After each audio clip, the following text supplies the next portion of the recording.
ফিরুল্লাহ পাঠ করেন। মনের মধ্যে যখনই পাপাচারের কামনা বাসনা কল্পনা এসে যাবে তখন আপনি আস্তাগফিরুল্লাহ পাঠ করেন। আস্তাগফিরুল্লাহ আস্তাগফিরুল্লাহ পাঠ করার পরেও দেখতেছেন যে ওই সুন্দরী মহিলার চেহারাটা আমার চোখের কল্পনা থেকে যাইতেছে না, এই পাপাচারের খায়েশ আমার চোখের মধ্যে ভাসতেছে, তাহলে মনে করবেন যে আপনার পাপাচারের গভীরতাটা এত বেশি হয়ে গেছে, আস্তাগফিরুল্লাহ দিয়ে কোনো কাজ হচ্ছে না।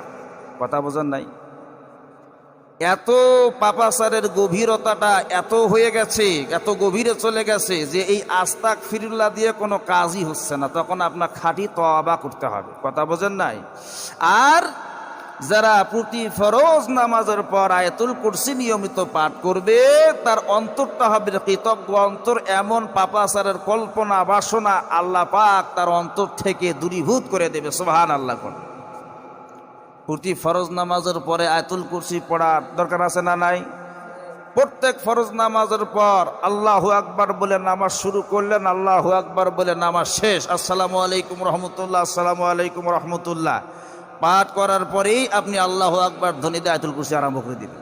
তারপরে সুবহানাল্লাহ 33 বার, আল্লাহু আকবার 33 বার, এরপরে আলহামদুলিল্লাহ 33 বার, আল্লাহু আকবার 34 বার, 10 বারেরও হাদিস আছে।